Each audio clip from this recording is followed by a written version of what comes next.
Good day and welcome back to the Student StarCraft AI tournament. We've got a newcomer this week and it's called Sparks.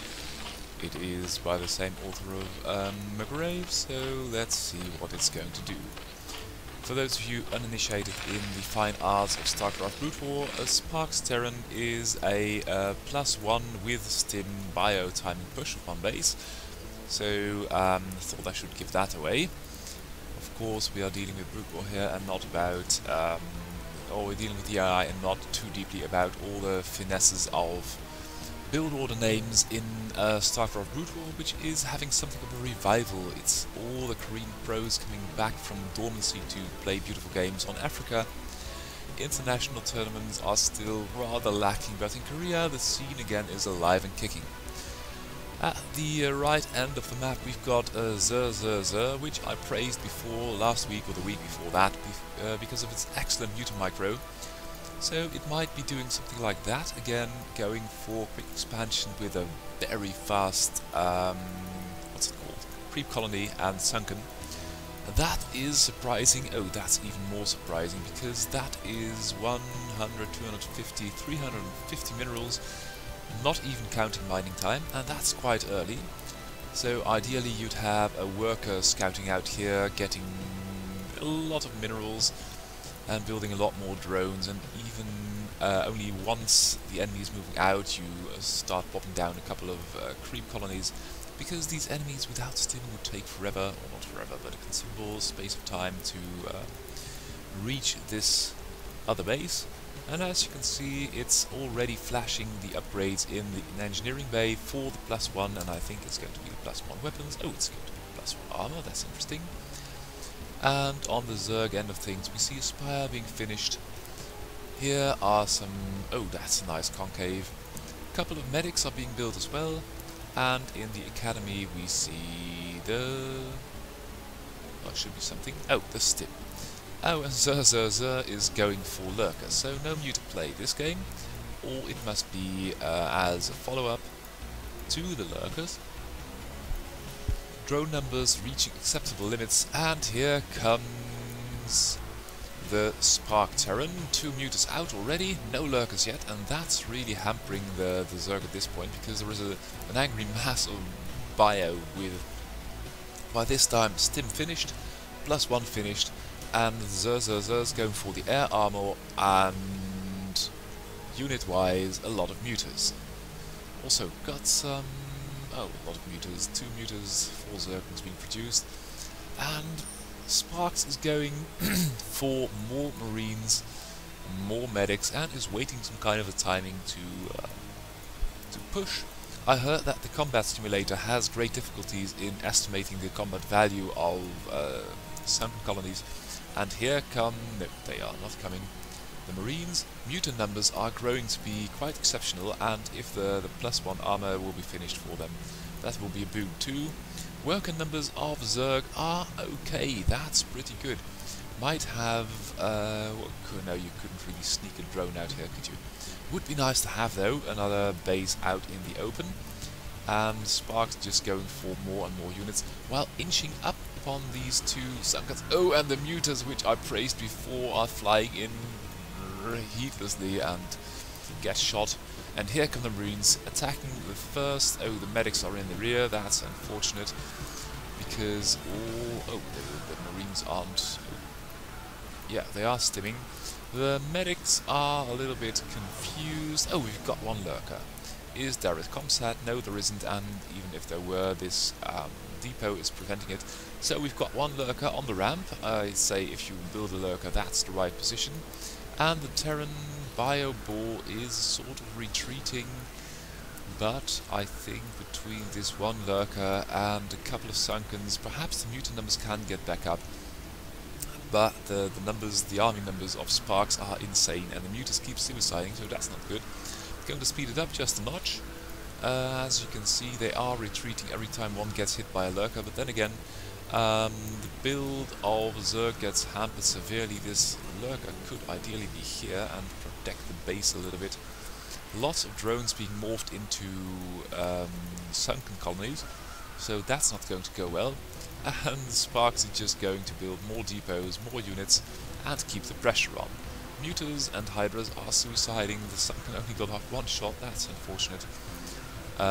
Gas workers being transferred to harvest minerals because the worker numbers were at 20, now are falling. And could build one more lurker, because that's something that's not really working at this point. If every time I see something like this with a lurker killing large amount of units and the other units all falling prey to superior unit combinations, you would like some kind of evaluation of what unit is doing what kind of damage. And you would say, well, these summons are okay, they have killed about 20 marines, but what's really doing the damage here is that one lurker. It's got I don't know how many kills already. So let's build more lurkers, and that's unfortunate. It's almost always a hard counter based on the enemy unit you see. So if you see turrets, don't build mutas. If you see a lot of marines, build something that can do marines. But if you were to approach it from the other angle to see what's effective, you would see that this lurker would do a lot of... Where is it? Oh, it's still there underneath that overlord, and now it's inching closer. Oh, and now it dies. So that's about the end of that. So yeah, some kind of evaluation. If you get a unit with an extremely high kill count, let's build more of that, because obviously it's working. And Sparks is not expanding, almost mined out his base. These SCVs are doing something, don't know what, but that's the game, and Sparks claims a victory, so that's a nice setup for a first entry. Other than that, I don't really have a program for this week. I thought I'd just show a lot of nice games, and I should notice that the server today has been offline because of energy maintenance at the Technical University of Prague, where the server is hosted. So no more games for today. It should be back on at, or by the time of this broadcast, the server should have been back on for about an hour. And I thought, well, I'd show them the two Zergs which I think could be said to have the best Zerg versus Zerg, perhaps Killerbot 2, although there are so many good Zergs these days. But I thought I'd just show a nice game of Zerg vs Zerg. It's TSCMU versus ZerZerZer, and ZerZerZer going for, it looks like a Spire, and TSCMU going for a lot of Lings. Got the extra hatchery, and you can see that in army supply. It's got 14, it's not scouting the enemy, so it would know it could overrun anything with the superior Zergling count. And by now, I think if this is a Spire, it's rather late, and ZerZerZer is going for a couple of mutas of its own, which then do nothing, and that's unfortunate. Now going for an extra hatch. That's, I think, one of the banes of Brute War still, that it's not really, the decisions aren't being made on actual information. It's just very, very crude. It's big steps, not really, and that's also the point in your adaptivity where, oh god, okay, well there are some Scourge out now, but these Zerglings have been sitting here for all day, don't doing anything, and the mutas head back. I don't know what that's about, but obviously that is a thing. And if I know ZerZerZer, they're going to touch home, take with them this other muta. This apparently is some kind of grouping, staging area, and they'll head back. TSCMU going for more Scourge, more Zerglings. And that is going to take a while. Okay, now the mutas come in once again. By now there are a couple of more Scourge, and they head back once more. The Scourge not determined to fight either. The concave is getting bigger to surround the ramp. Neither player has taken an expansion, but it's really something to see. Now, oh, ZerZerZer going to take an expansion, has got the mutas up. And TSCMU is just, I think it's defending a 4-pool or something, or I think it is thinking it's defending a 4-pool. The mutant numbers are growing out of control. TSCMU's got some of its own with a couple of Scourge. Oh, and I like that. It's evenly spreading the Scourge out in the concave. That's pretty pro. But all the while, the mutant numbers for ZerZerZer have been superior, and although TSCMU's got the superior supply count now, it won't have so for very long. And TSCMU now scouting natural of the enemy, but still not really decided on what it's going to do. Zer going for the quick couple of Sunkens, more gas being harvested. Oh, TSMU's finally moving out with some of the Scourge. That's always a good idea, but it really would like to take another base by now, because Zer is going to run away with this. It's got one less worker at the moment, but if it builds a couple more... Oh, and now the Scourge have concluded a contain. Oh, that's pretty pro. Zer with the Spore Colony. Only one in the natural though, so that's unfortunate. But TSMU grown in army strength. Look at that, it's 60 versus 26. It's flapping about the map, but not really doing anything, not taking an expansion. And Zer is grown slowly stronger in the unit department, while this Spore is denying entry. Oh, the mutas of TSMU are now coming off to harass these couple of drones. The Scourge are trying to cut down the mutas, but don't really dare to come to grips with them. And TSMU now heads back after killing a number of workers. So Zer still down in the worker count, but the entire Zergling army is coming back too. And this would have been a nice time to have taken another base. And the Overlord's heading back, oblivious of that Spore Colony, and TSMU is, well, not supply block, but it's silly to lose an Overlord like that. Zer now equal in workers. This one muta is trying to harass, but losing a lot of hit points to the enemy mutas and to the Spore Colony as well. Spore Colony taking a lot of damage, but the Lings, which could have overran this entire base before these mutas would have a chance to, or could have overran the natural at least. And TSMU dying to the spores, that's not good. I think TSMU's last update was when Spore Colonies weren't to be seen anywhere.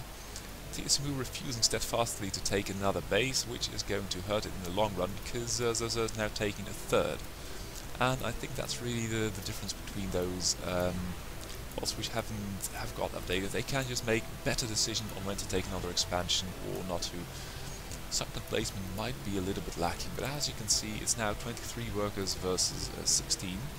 And a third base of Zer is going to be up. Look at all the gas it's got. Look at all the gas. It's got more drones, it will have more minerals. It can build so much more army and so many more mutas. TSMU going in for another hit once again. Going to hit the drones here, perhaps the Sunken there as well.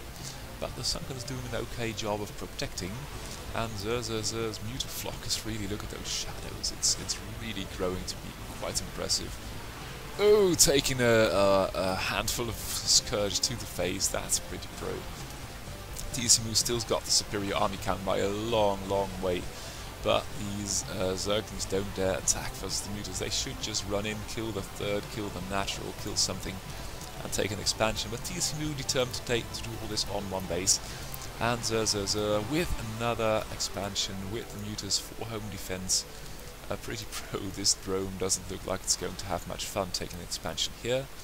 Save zones, obviously a concept that Zer is not familiar with yet, but the worker count is now 28 versus 17, and although the army supply is still more than double in favour of TSMU, with all these Lings versus all these mutas, I don't really see TSMU doing anything, especially since it's not really inclined to attack with all the Zerglings.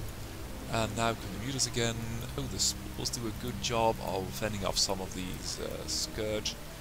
That's good, because they basically get a free kill, and with Zer's economy is almost double of that of TSMU. Not even speaking of the fact that the main is mining out for TSMU, and it hasn't got an expansion. It's going to be quite problematic. Zer though is still trying to take this base. It's about the 4th or 5th drone I've seen killed now. And here comes another, so that might keep drone numbers a little bit down. But right now they are double. And TSMU going in for another poke, or no, not really. Here come the mutas of Zer's. And although this Spore's badly damaged, it's still standing. And this muta micro, oh dear, look at the numbers for Zer.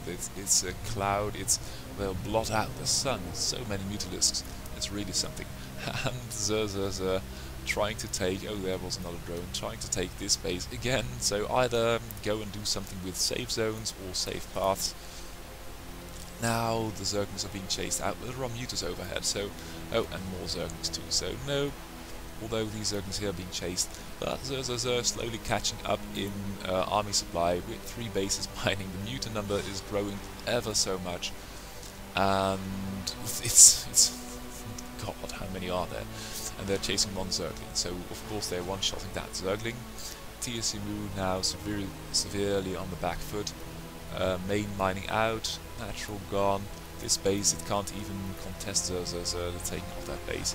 And the muta flock is in there, and look, at normal speed these Zerglings are exploding. The tertiary damage, the third bounce is one-shotting everything. And the drones are falling left and right. This is, oh dear, even the buildings are taking damage from the third and second bounces. That's really something. The handful of mutas of TSMU don't dare attack, and Zer's army is giving chase. Look at the marvel of it. 37 mutas in one flock versus only 10 of TSMU. The overlords are dead meat. It's really nasty. 4th base being taken by Zer. No more technology, so it's just going to be mutas from here on, perhaps very much later, but I don't think TSMU will have so much time to do anything anymore. The ramp being camped by these mutas, no Zergling at all will get out alive. And total map dominance now has been taken by Zer. The army supply of TSMU is 29 still a lot of mutas. Zer with 100 versus 37 versus 0 workers. This is over. This is just going to be a game in style. Now coming back with some Zerglings, which are going to contest the buildings, and these mutas might just go after the this small group. It's like that scene in Star Wars where you get that huge Star Destroyer chasing the Rebels ship at the onset of Star Wars 1. Or I mean Episode 4, as there have been 4 atrocious sequels, prequels, thingies, and Zer taking this in great style. No, that's not more tech coming, no, just more defenses. And Zer grown to be in a very strong Zerg. Now, one thing I wanted to show you was Eric Hammer, because Eric Hammer has been worked on so hard, and it's even gotten a new build order proposed by, I guess it's a man or a woman, an individual called Antigua, and well, they said, well, check out this game versus Iron, so I did. Iron having enough from walling off only main, going to take the natural as well, that's a pretty solid decision. And Eric Hammer going for 3 hatch into pool. That's really greedy, and I think that's also only possible because Eric Hammer only wants to harass with a vulture. Now the vulture is up, but still, oh, there is a hydra. So 3 hydras versus 1 vulture is kind of okay. And I think you can do a lot versus vulture harass with a couple of hydras. Now, of course, the 3 hatcheries will have paid off. So for the time being, it's hydras with a sunken, or a spore, yeah, now a sunken, going to hold off these hydras. Of course, vultures are still faster, and with the impeccable micro, oh, took a hit there. With the good micro that Iron has, I don't think these vultures will die very soon, because there is also an SCV repairing them. But now the hydras, and how can it be that hydras are so good at, have they got spider mines? We've got hydra range and speed, so a dedicated, and AI hydras are so fast in targeting, so you can lay a couple of mines, but the mine pops up, immediately they stop, they all get another command, attack that one single mine, and that's really the beauty of AI. You can't really control the map with mines. Oh, and the hydras are ignoring the mines and going straight up, now that the Sunkens are there, going straight up to do some harass of their own, and that's a good decision, because every time the vulture numbers outside of Iron's base grow to a critical mass, it's going to be a major problem for Zerg. But then again, if you can't keep the vultures in their base, it doesn't really matter how many mines they lay over there. And Iron being late with the natural is feeling some kind of pressure itself, which is always good. More hydras coming, even with an overlord. Look at that, the overlord is... It looks like they leave the division range of the overlord, but now the pressure is on Iron, and it's... Oh, that one hydra got snuffed by a mine. Oh, that tank might be just in time, because the wall is being engaged. All these buildings are burning, might burn down. The mines are all crappy and damaged. Oh, the tank's being engaged. Oh, and that's really the mine hit that Iron needs at this point. And the tank needs siege mode. Hello, good morning. And going to kill a lot of Hydras. The Vulture's doing okay. The SCVs are doing okay, but this is still one tank versus a lot of Hydras, and Eric Hammer now taking a third base. This is a beautiful build wall that Sunkers are being placed impeccably. A Vulture could never run by, could never even touch a drone. And if you keep all the tanks inside, ooh, that was very close, but the Hydras just snipe it. And snipe it again. There was one more tank, so 2 tanks might work. This tank is getting very low, shouldn't be out there in the front. Should be repaired by an SCV if possible, and is now going to start blasting, but after only 1 shot it gets sniped by the Hydras. 1 tank on the high ground with a bunker should be okay, but it looks like there is only 1 Marine in there, and by now Eric Hammer's almost got his 3rd up, so that's going to be a major problem. The wall has been taken apart, the barracks has been killed as well, has to be rebuilt, and Iron, of course, has got 3 factories, it's got 2 tanks now, but it's really got to defend. And if you have been following the BWAI scene at all over the last almost half a year, it has almost never occurred that Iron has had to defend.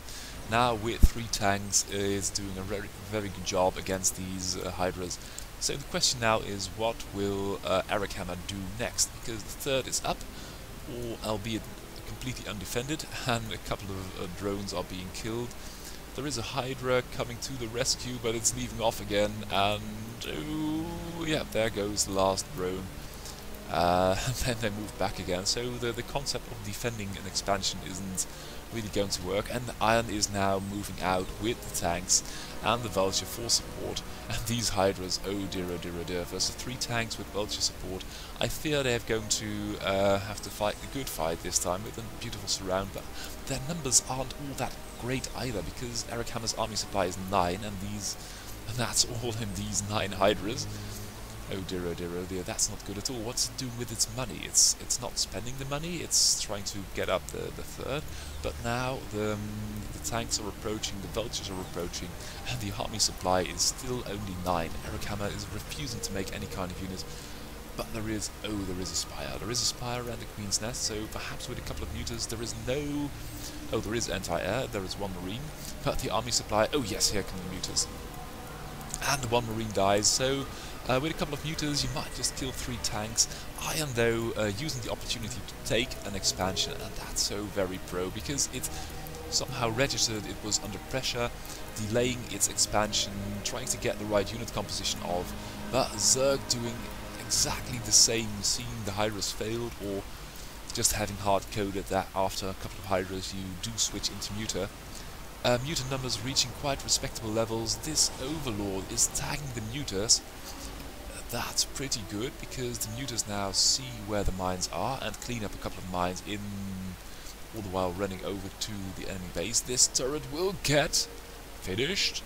Turret, Iha! Oh, the mutas do it in the nick of time. And now it's 2 turrets with a handful of, oh well, 1 Marine.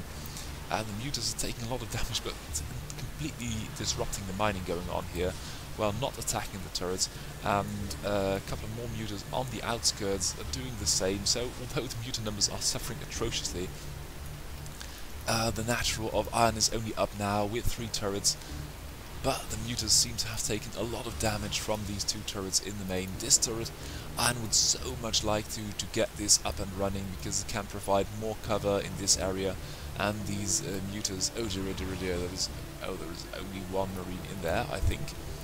But Iron slowly getting its defenses shored up. 2 turrets on the outskirts of the base, which will do pretty well against these mutas here.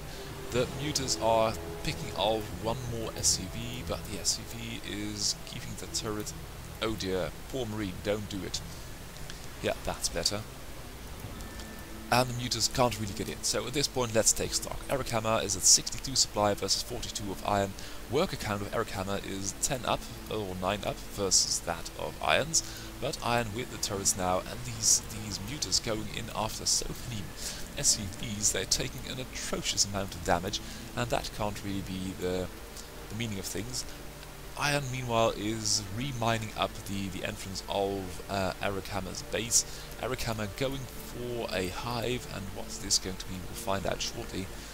But the mutas are taking so much damage, and Iron's still got about half of the minerals in the main. The natural's up now, there are a lot of turrets, and of course the tanks and vultures are superior to any kind of ground unit the Zerg has at this point.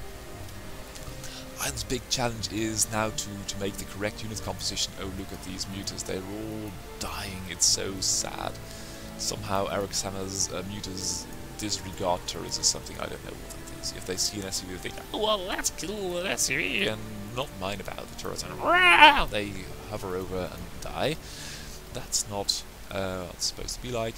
This base still mining, that base still mining. Oh, we've got an ultra cabin, so that's always nice to see. Oh, and a handful of lurkers too, so yeah, nice switch.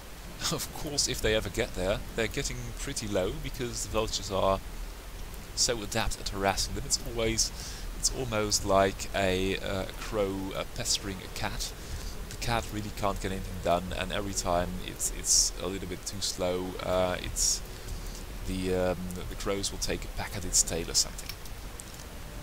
Ooh, and that was very close. But as you can see, these lurkers are getting pretty low. Then again, if they reach this area here, it's under control of the two mutas and Queen. Hello, Queen. But I think for now, Iron is stabilizing. You can see its supply is catching up to that of Eric Hammer. The worker count is rising, is surpassing that of Eric Hammer. So these lurkers really need to do something. And I don't know if this is hard-coded or if this is adaptive play by Eric Hammers, but you can see it's trying to match the unit composition, or trying to best the unit composition. Oh, that was nice. I didn't see what was brewing there, but a couple of mines caught and two vultures snuffed it as well. And by now we've only got two lurkers left, and they are slowly inching up on the base. And firepower-wise, I think Iron would really like to have had a couple of tanks on the high ground with a couple of Goliaths, because these lurkers are trying to make their way into the Terran base. They are not succeeding because the map is crawling with vultures. This first lurker is getting very low, is burrowing, unburrowing all the time, and you might, for lurker micro, use a kind of leapfrog. So bury one lurker here, bury the next one over there, and so on and so forth.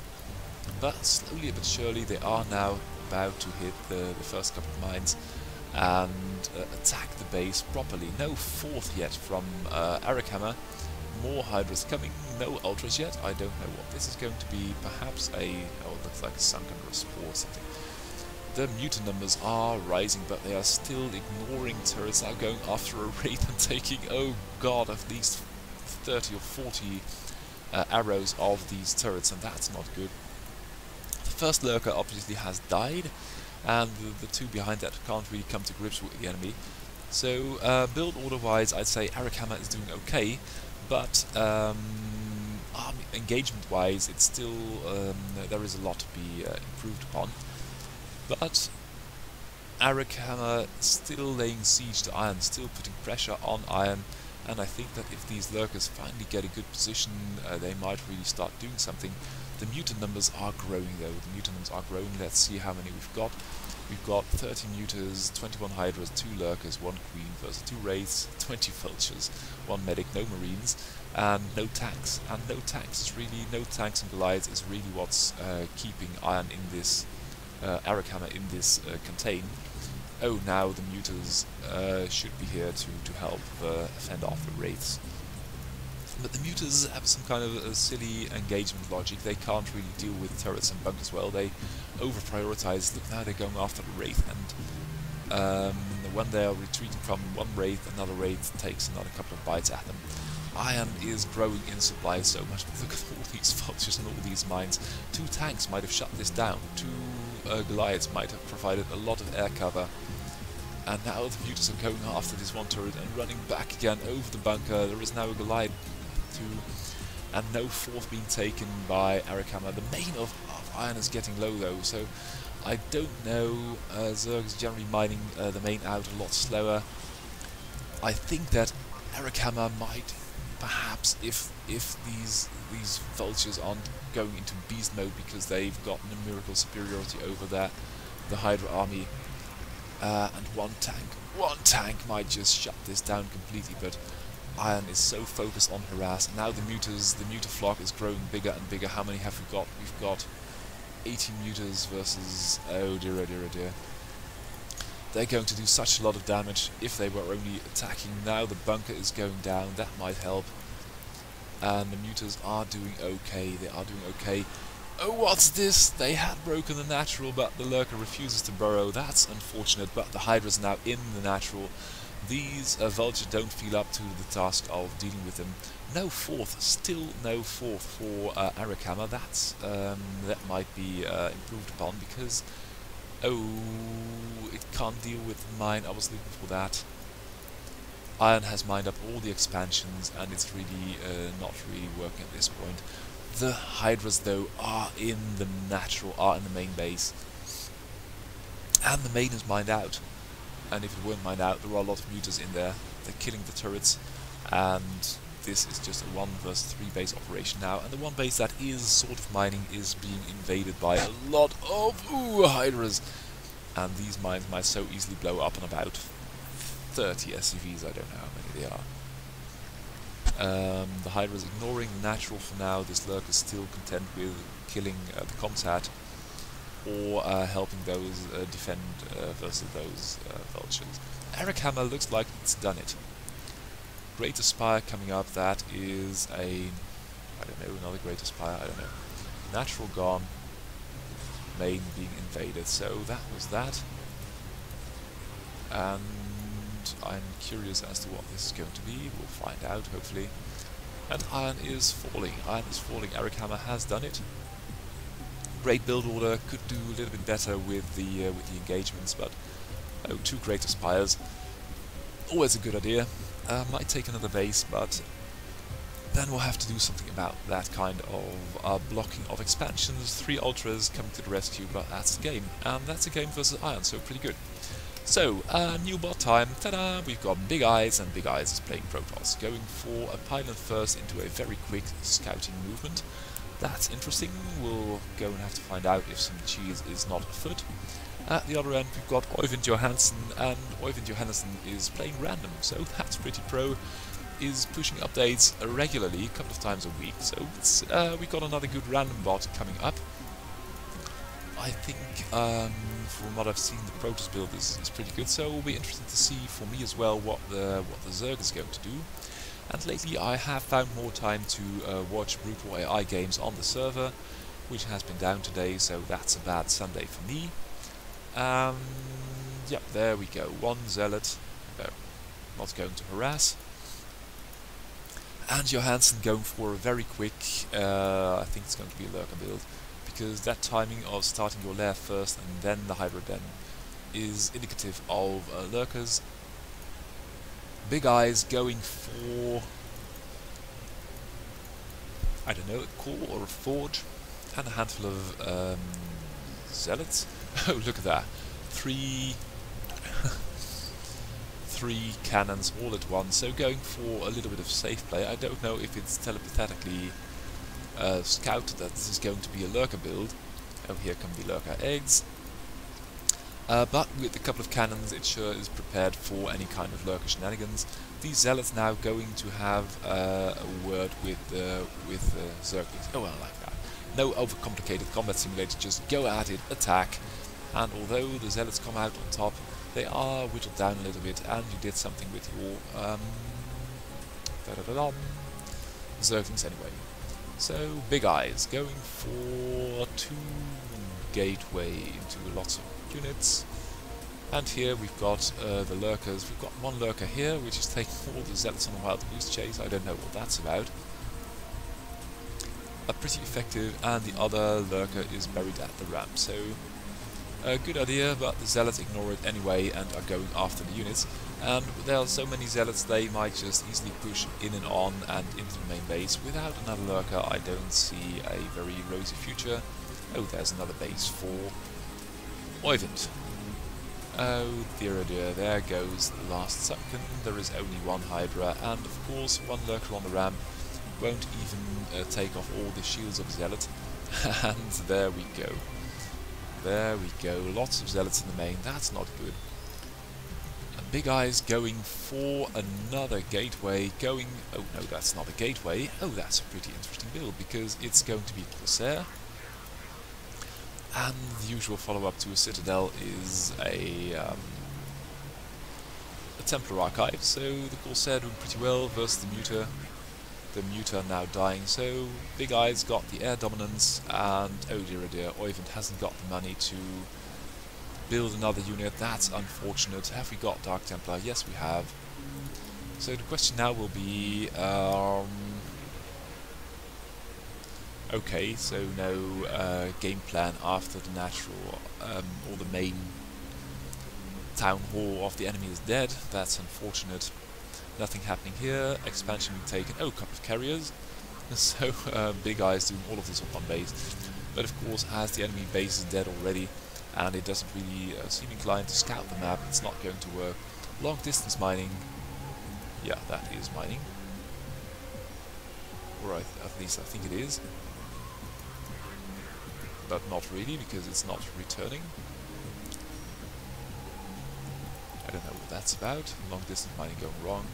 And this game will just time out. Okay, sorry. So, Big Eyes, welcome to the show. We'll be interested to see if you are going to get expansions, because build order-wise it looks pretty decent already. Oh! Bloody hell, what was that? Let's do that again. Next game. It's Microwave versus Purple Wave. And Purple Wave starting to mine minerals. And believe it or not, at the other end of the map, Microwave is doing exactly the same. Both these bots have not been as actively updated as they used to. Purple Wave got a couple of updates last week, I believe. And oh, I would like to show you. Michael, the director of our beautiful tournament, asked me to show the new player profiles, but as this electrical grid maintenance is going on at the university where this beautiful server of ours is being hosted, I can't. So sorry Michael, we'll have to do that next week. If you take a look at our website here, which will be up by now by the time this broadcast is airing, you can click on the voting page and the scores and results page. All the bots now have a hyperlink to their name. You can watch a little bit more of the profile, oh dear, and Purple Wave refused to build any units. Now there is a lot of Zerglings in its main, and pretty slowly too so, because there were 2 Sunkens built, and that's really unforgivable. The 2-3 Zealots are doing quite well, but all the outlying buildings are exposed, and the Zerglings refuse to acknowledge that. So they are some kind of stuck. There is even a drone coming out to help. It's going to wander circles through the base. But the Zealots seem to have things well under control. Going for, I think that's going to be the +1 weapons. Yep. And by sheer miracle of chance, Purple Wave has held. Now what are we going to see from Microwave? Oh dear. The Zealots under so much pressure, and the Lings move in once again. There is 1 Zealot in the mineral line still, but it can't really, it seems stuck. The probes don't defend, but there are 2 more Zealots coming.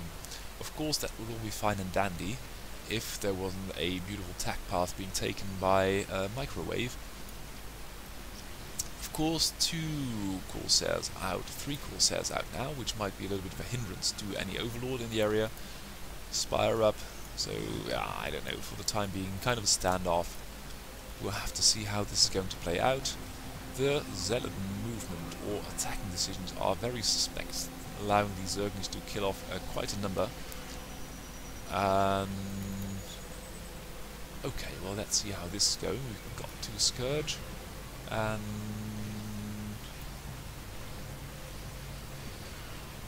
oh, they are pretty efficient at dealing with Corsairs.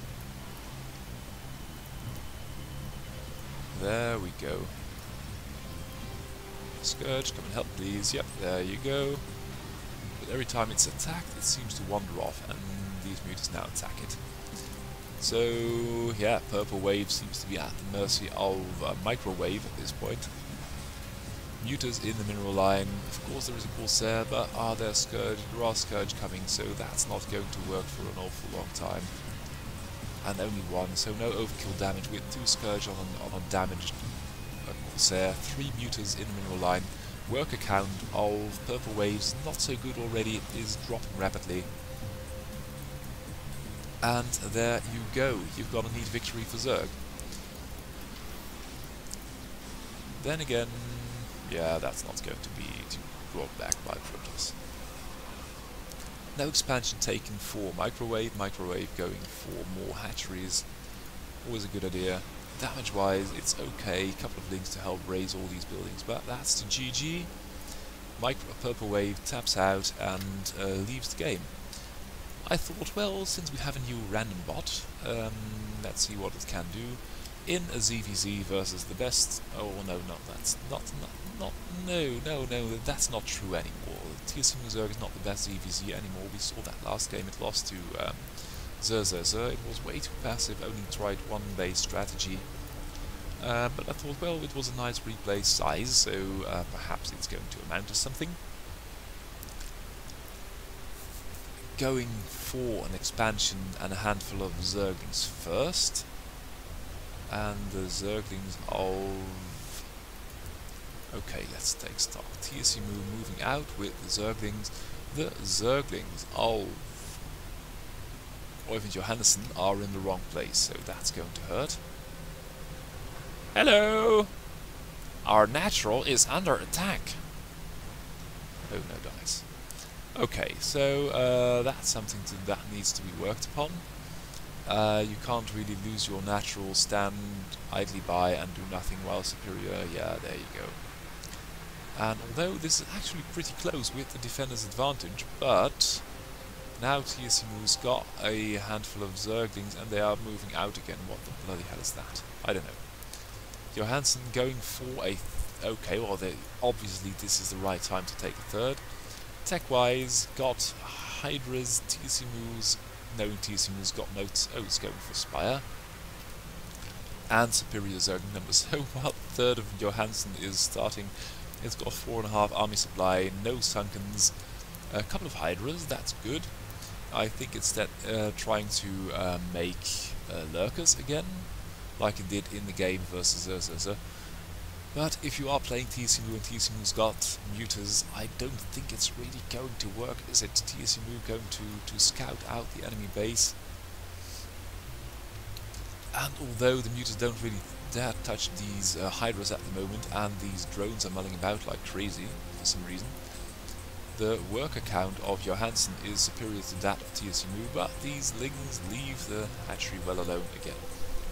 Unfortunate. And there we go. Small skirmish in the middle of the map. Not really working out at this point. And it's some kind of a mystery to me why all these units over here are mulling about so, while there is glorious battle to be done on this small group of Oyvind Johansson's army. 4th base being taken, hello. Just take what you can get and try to run away with that. But the army supply of Johansson is 17, and it's doing nothing. But then again, TSMU's army is more than double the size, and it's doing nothing too, so 1 times nothing equals 2 times nothing, and it's going to be a bloody mess. And that's really one of the fascinating things about watching TSMU, because it can be so utterly brilliant, and the other game you think, well, what on earth is going on here? Johansson losing... oh, it's got some kind of worker defense, that's good. Then again, more Zerglings coming in from TSMU, and these Zerglings kill all the workers... oh no, and let's not build a sunken here, because why would you? The main army of Oyvind Johansson in the middle of the map is doing damn all. TSMU army is flapping about here, doing damn all too. Johansson not really doing any tech at all, just trying to rebuild worker counts at these bases, but TSMU seems to have had enough of it and is going for the throat. 2 bases being attacked at once, and the army of Johansson is being whittled down by these mutas, which are far superior to any Hydra contingent. Oh, there we go. This is sheer butchery, couple of lings, lots of neuters, and these Hydras don't stand a chance. Now TSMU can contentedly go about its business of flapping around here again, having demolished one base, and another isn't even attacking this Overlord. Yep, apparently.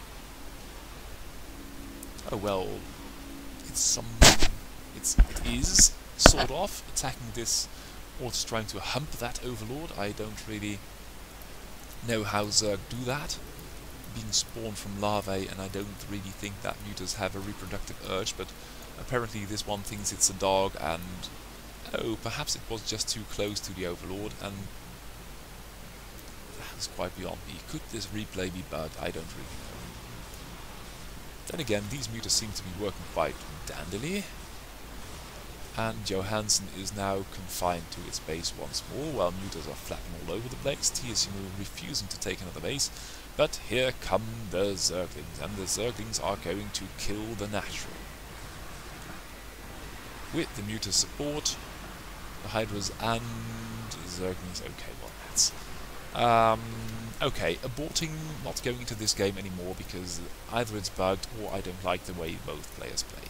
Can happen a lot of times in human matches too, stupid stuff is happening all over the place. But let's hop into the next game. It's Purple Wave, the Valiant Protoss versus Killerbot by Marion Diveka, and Marion Diveka hasn't been updated in almost a year. It is still a force to be reckoned with. So for all these up-and-coming bots like Purple Wave, Microwave, Macrave, oh, a lot of Aves in there, Steam Hammer, Random Hammer, Oyvind Johansson, it's still a good test of metal if you can take out one of the old big guns like Killerbot.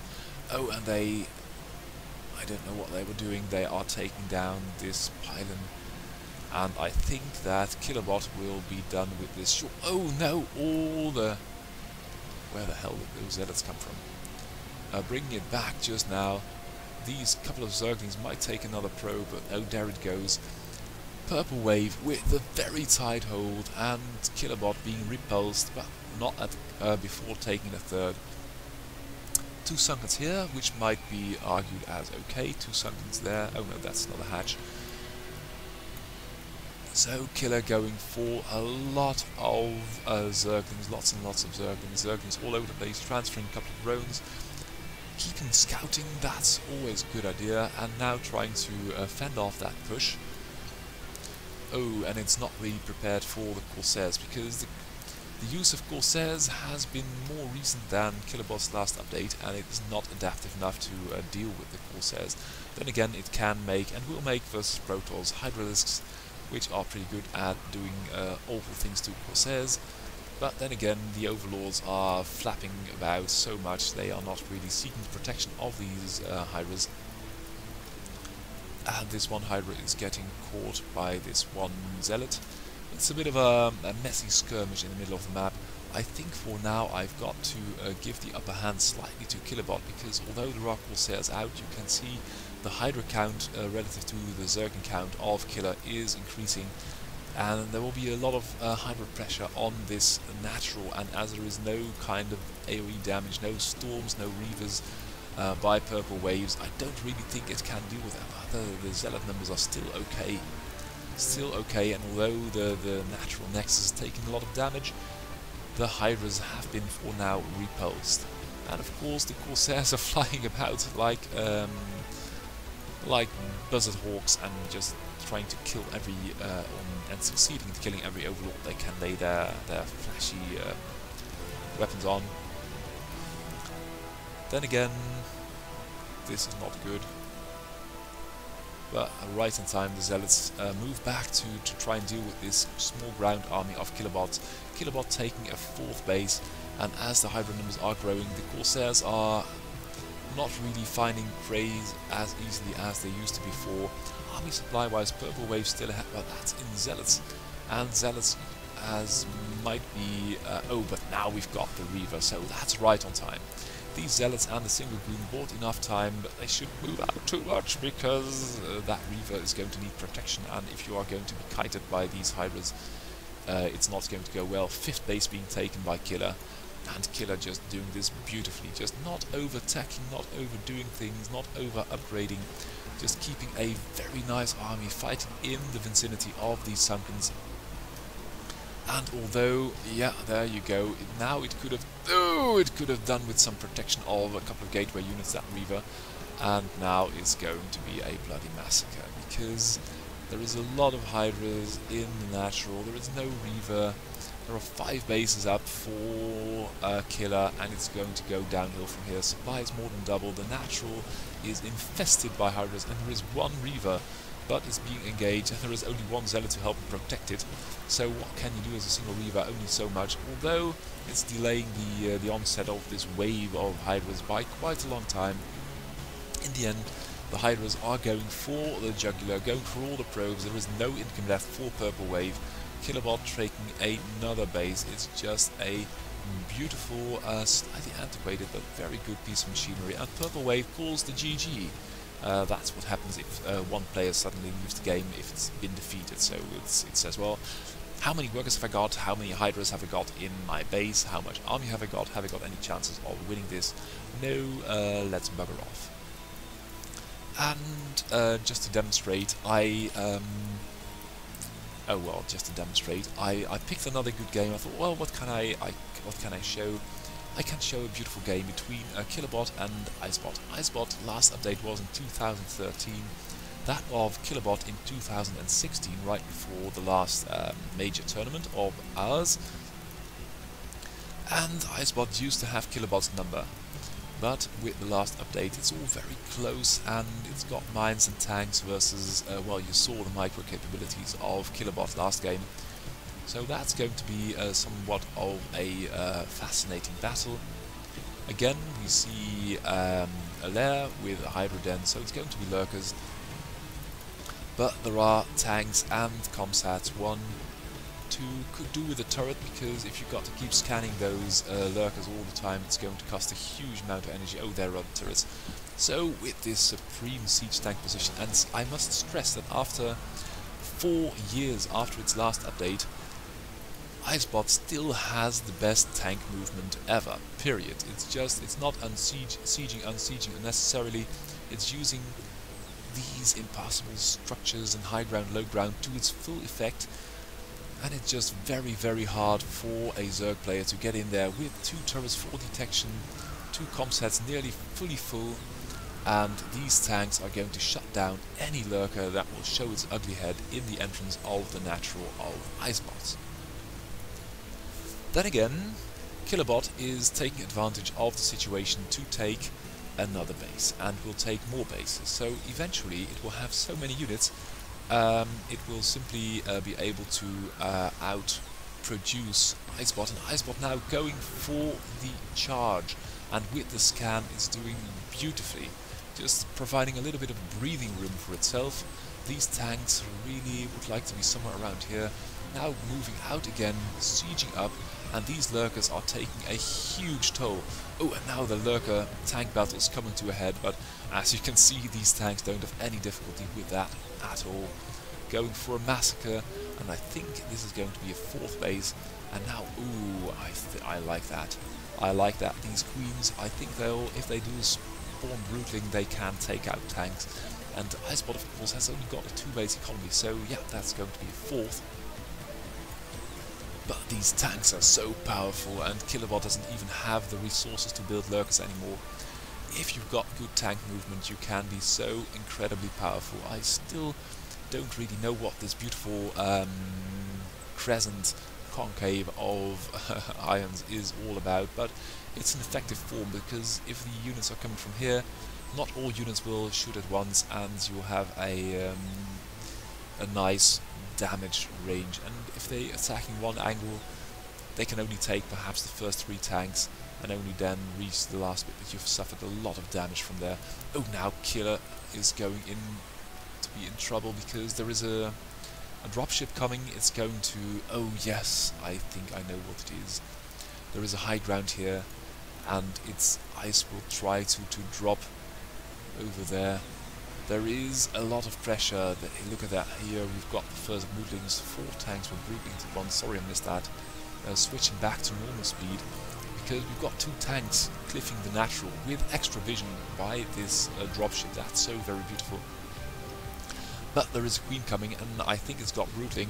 So there goes that harass, and I think if that tank doesn't unsiege, these 2 broodlings will kill it eventually, although with 1 armor upgrade these broodlings will barely do any damage at all. 1 more base being taken by Killer, and although Ice is fighting a glorious fight with all these tanks here, it's suffering a lot from broodlings, and it's sort of contained. This third, if it gets that up, I will be very amazed. I don't think so, because it's now been spotted, and these 2 broodlings have taken down the tanks on the cliff. With economic advantage for Killer as it is, I think it's a good trade for Killer. Look at the number of queens. These tanks are going to be in a hell of a shape. We've got 19 queens and only 10 tanks. 11 now, 20 queens. That's absolutely insane. Although Killabot is pumping Hydras like mad. This is a lot of Hydras, and I don't really know that that's the best unit composition for Zerg. Now taking the third of... Oh, this one has been raised. Ironbot crushing Ice, now taking 2 tanks at the cost of 20 Hydras, or 10 Hydras perhaps. Still coming out ahead because Ice is mining out his main. Killer's got the map, and it's got such a lot of queens. So what I am fearing actually is that Killer is going to get implementations for Defilers and Ultra Lurker link play in the late game, because can you imagine a good bot of a good player, because Marian Diveka, the author of Killabot, does play, or did play Brute War on a respectable level, and now they're just going for it. If you've got that with Lurker Ling and Defilers with Dark Swarm, it would be completely imbalanced. It's a pity that Marian hasn't got the time to work on this bot as much as the younger generation does anymore, but as you can see, it's still a sight to behold. And if you ever want to install one of these beautiful monsters on your own PC, follow the links on our websites. There's all kinds of tutorials in that direction. Do install Killabot, because it's very versatile. It's such a lot of fun to play against, and it will just macro its socks off. It's maxed, it's almost maxed, it's a maxed Zerg, and it's all over this. Unit composition upgrades, not so many. 20 queens, 80 hydras, a couple of lings, and 11 spawned broodlings. Oh, that's quite a number. Okay, so that was this game.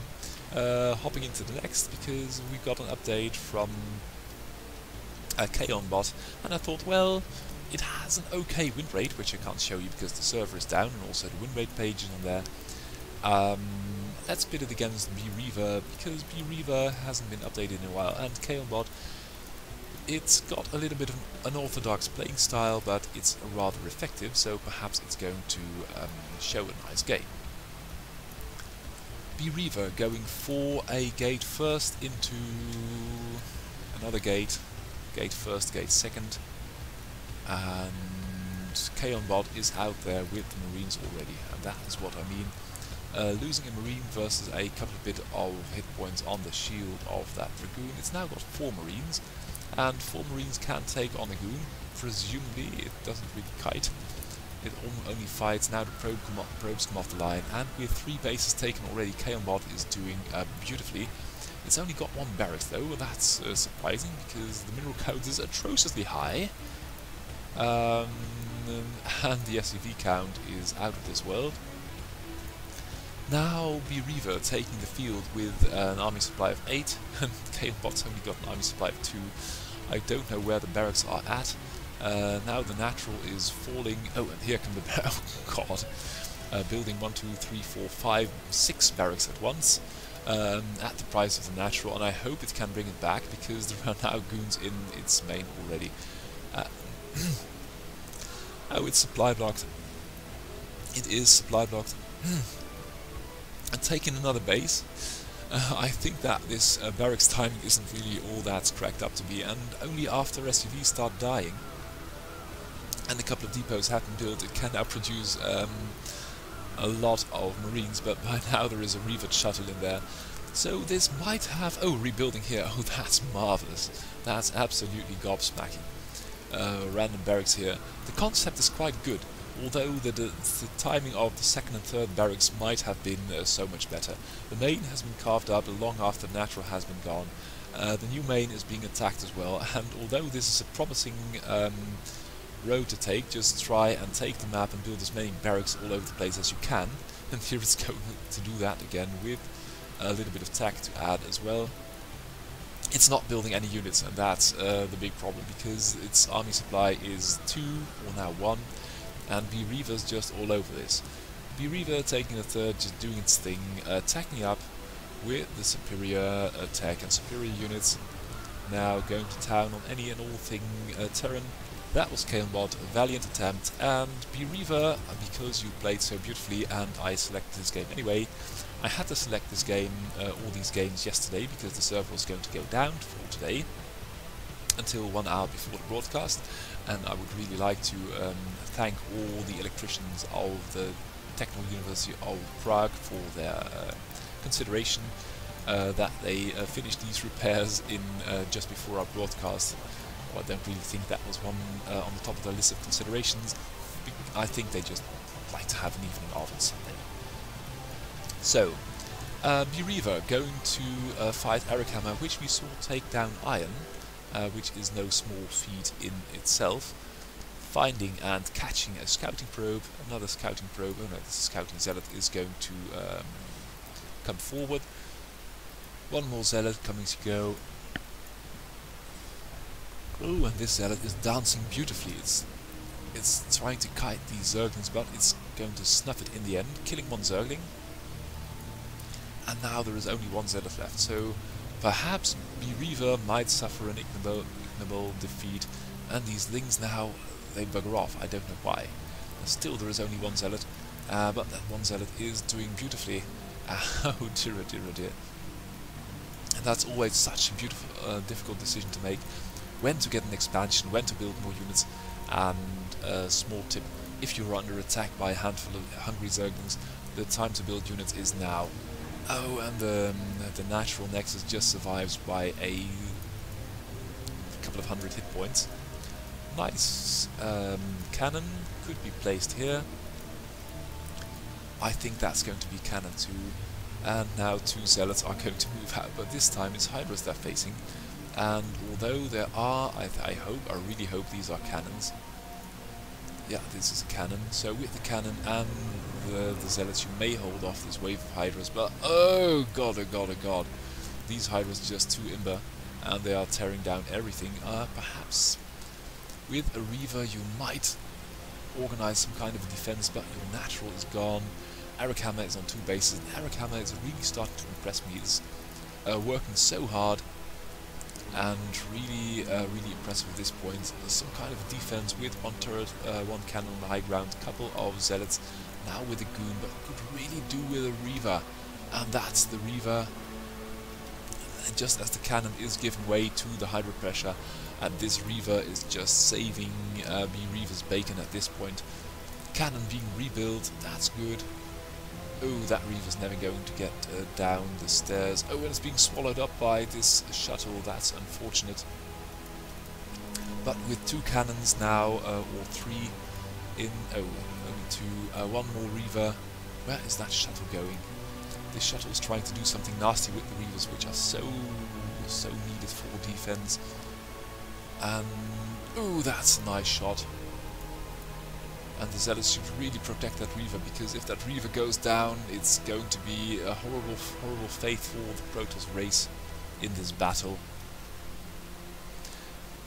With the cannons, I think this is going well, but it's so hermetically sealed.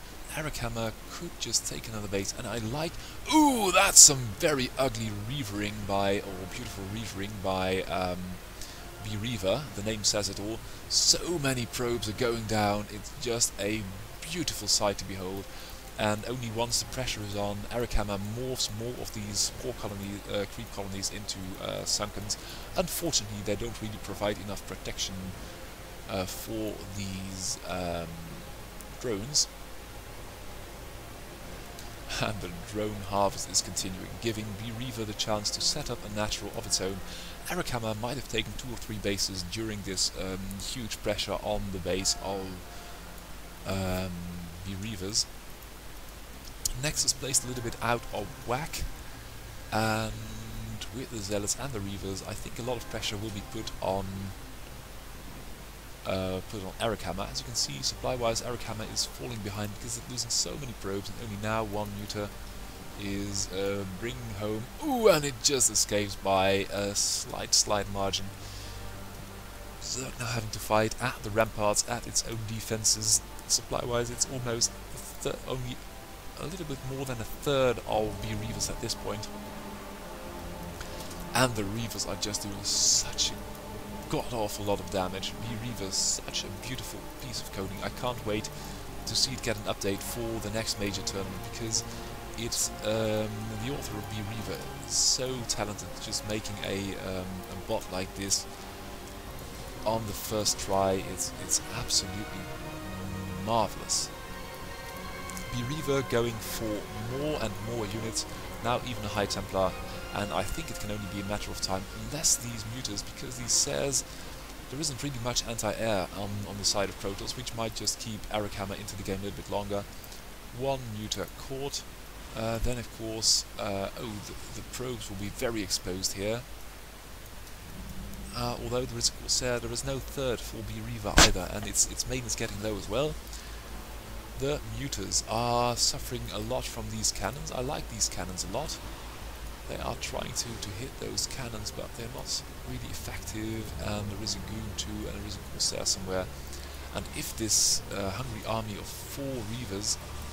Oh, a good storm. The storm misses completely, if not almost damaging a couple of Reavers too. The Mutas are all over this, and the mutant numbers are growing in strength. They are being deterred by 1 Goon.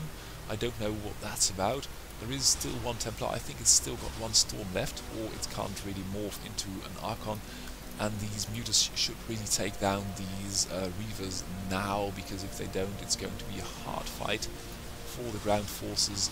All the Reavers die, all the Zealots die. This Templar hasn't got a Storm left in him. That's unfortunate.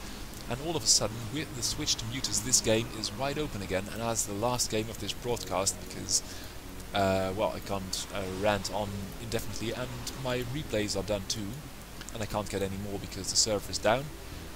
This is evolving into a beautiful game, a little bit scrappy, but the tech switches for both players are coming in so well, the timings are so good based on the relative strength of the enemy, but the mutant numbers are really growing out of control, and although there is a little bit of anti-air on the side of the Reavers,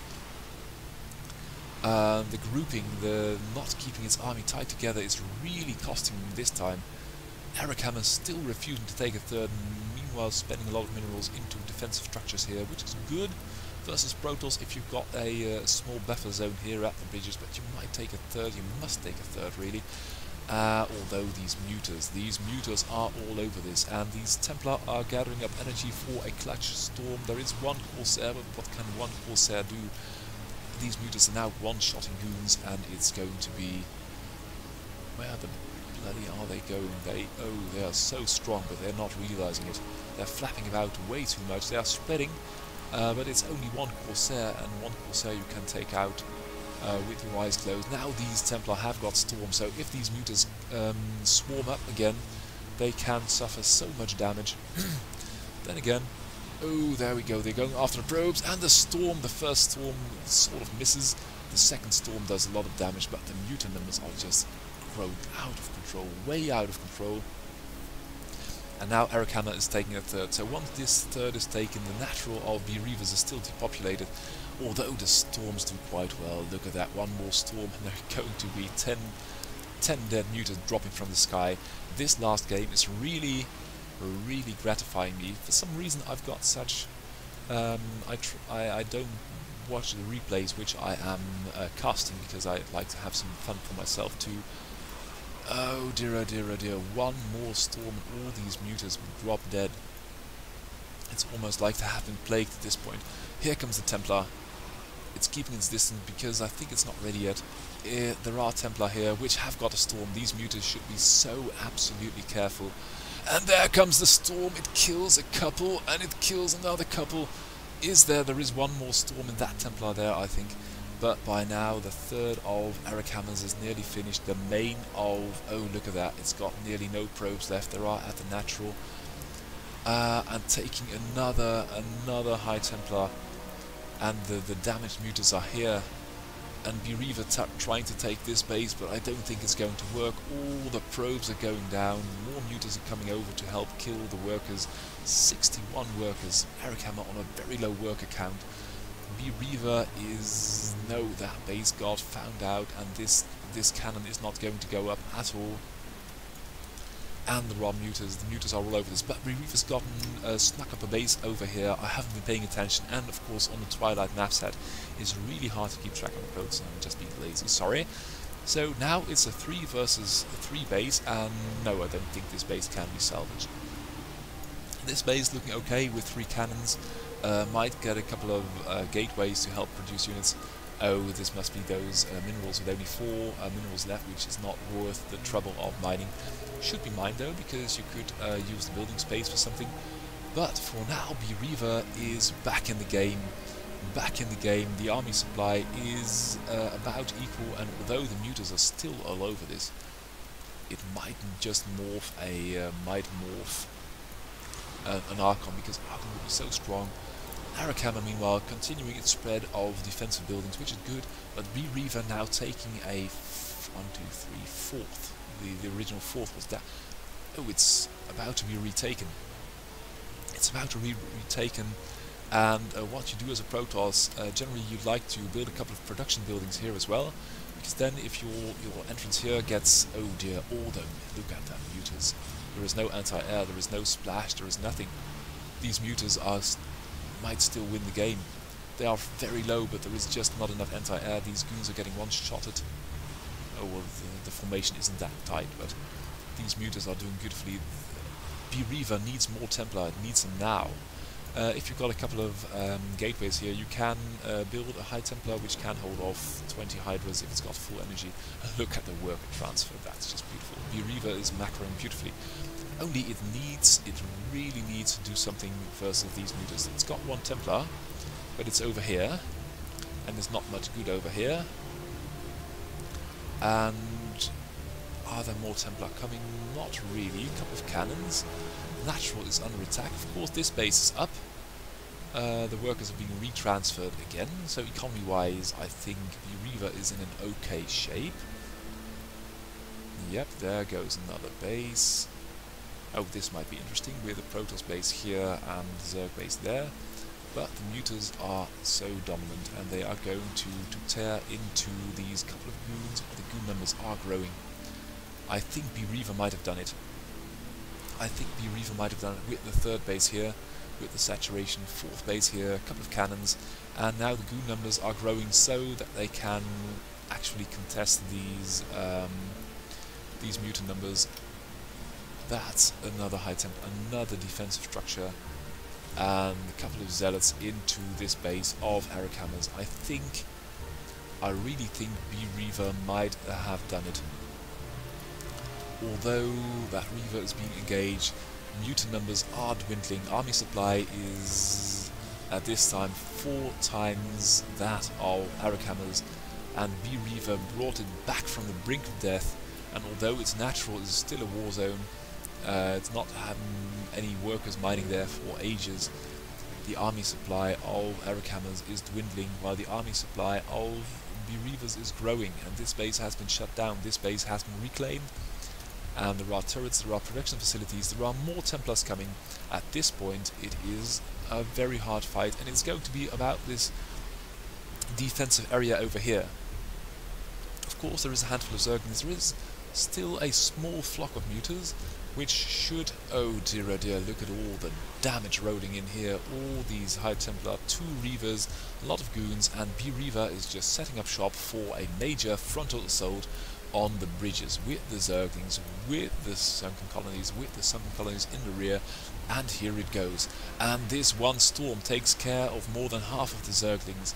And although the zealot numbers are being depleted at an atrocious rate because there are just so many Sunkens here, the Sunkens are now being engaged, and although no, the mutas can't really do anything. There are just so many storms over here. We've got at least 2 or 3 or 4 storms left on these Templars. The first 2 Sunkens die. These mutas are being engaged by a single Corsair. I don't know what that's about. They try to split beautifully, but they just should just kill the Corsair and go and help versus the Reavers and the High Templars here. Oh, that storm whiffs. That's good.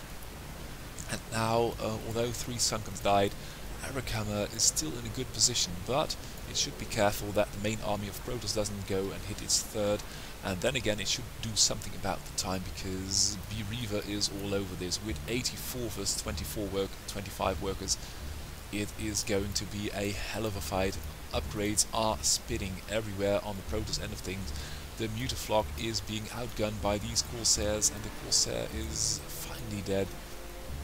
But the pressure is on, and now the Reavers are reaching the sunken lines, and this High Templar is storming the sunken colonies. That's not going to do it at all.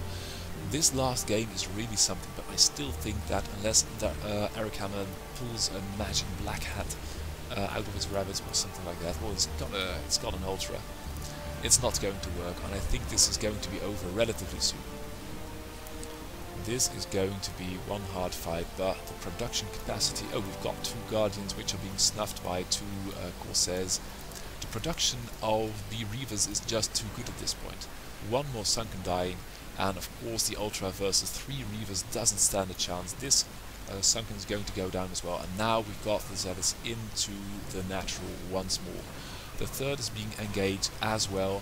There are Corsairs in the main, and Arakama, fighting the valiant fight, didn't get its... didn't break B-Reaver. B-Reaver bounced back and took the game beautifully. So, this was this week's broadcast. I hope it wasn't too long. I'll check out in a moment how long it actually was. If you like what you see, come and visit us at our website, which will be up once you see this broadcast. You can watch these beautiful monsters play 24/7, 365 days a year. You can learn how to install this beautiful piece of software, the BWAI API environment, on your own PC.